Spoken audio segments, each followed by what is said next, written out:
सच्ची मित्रता। एक जंगल में दो घोड़े रहते थे। एक का नाम था राजा, एक का नाम था चेतक। उन दोनों की पक्की दोस्ती थी। दोनों एक दूसरे के बिना ज़्यादा समय तक नहीं रहते थे। दोनों साथ साथ जंगल में चरने जाते थे और खूब मस्ती किया करते थे। और उसी जंगल में एक शेर रहता था। शेर को उनकी मित्रता देखकर जलन होती थी। शेर सोचता था कि यदि इन दोनों की मित्रता टूट जाए तो बहुत मजा आएगा। मैं दोनों को बारी बारी से खा जाऊंगा। जब दोनों घोड़े साथ रहते थे तो शेर की हिम्मत नहीं होती थी कि मैं उन पर हमला कर दूं। एक दिन किसी बात को लेकर दोनों घोड़ों में कहासुनी हो गई और दोनों घोड़े अलग अलग चरने लगे। वह दोनों अलग अलग ही चरते थे और अलग अलग रहते थे। शेर को जब यह बात पता चली तो वो बहुत खुश हुआ, क्योंकि वह इसी अवसर का इंतजार कर रहा था कि कब ये दोनों घोड़े अलग हो और मैं इनको अपना भोजन बना लूं। उसी जंगल में एक सांप रहता था। उसको भी घोड़ों की दोस्ती का पता था, परंतु उसने देखा कि दोनों घोड़े अलग अलग चल रहे हैं तथा एक दूसरे से बात नहीं कर रहे हैं।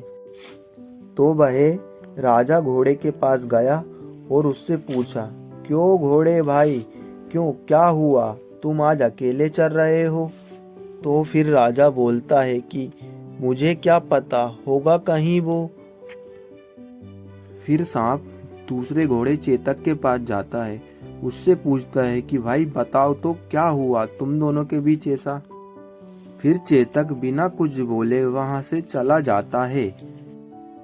शेर घोड़ों को खाने की साजिश रच चुका था। शेर यही ताक में था कि कब घोड़ा चरने आए और उसे वह खा जाए। शेर बेसब्री से घोड़े का इंतजार कर रहा था। कुछ देर बाद राजा घोड़ा चरने आया, पर उसके साथ सांप भी था। सांप और घोड़ा दोनों बातें कर रहे थे। शेर पेड़ के पीछे छिपा था। शेर से अब रहा नहीं जा रहा था, क्योंकि शेर बहुत इंतजार कर चुका था।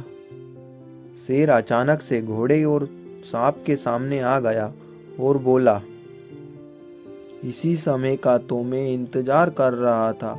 अब मैं तुम्हें खा जाऊंगा। घोड़े घोड़े मरने के लिए तैयार हो जाए, और सांप तुम यहाँ से भाग जाओ, नहीं तो मैं तुम्हें भी मार डालूंगा।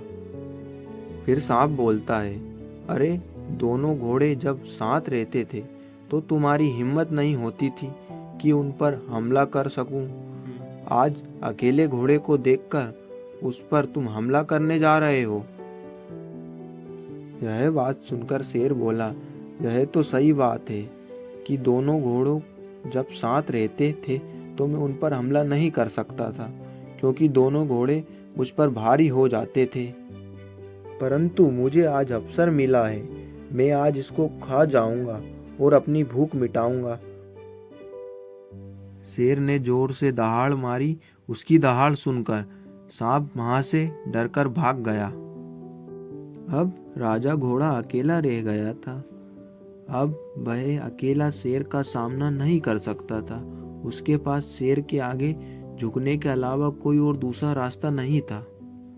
अब इधर शेर घोड़े को खाने की व्यवस्था कर रहा था, और दूसरी ओर सांप ने चेतक को जाकर पूरी बात बताई।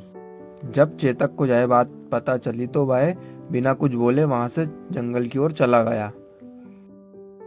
वहां जाकर देखा तो उसका मित्र घोड़ा शेर की दबोच में था। चेतक ने बिना कुछ बोले शेर पर हमला कर दिया। चेतक को लड़ता देख राजा घोड़े को भी हिम्मत आ गई और उसने भी शेर पर हमला कर दिया।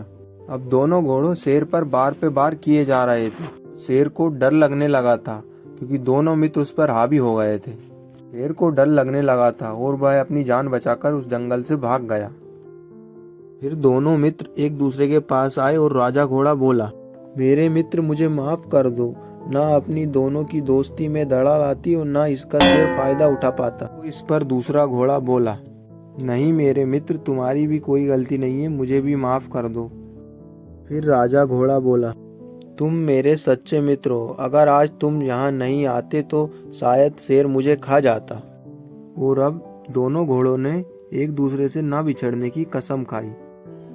कहानी से सीख। मुसीबत के समय सच्चा दोस्त ही काम आता है। और वीडियो के लिए चैनल को लाइक एंड सब्सक्राइब जरूर करें।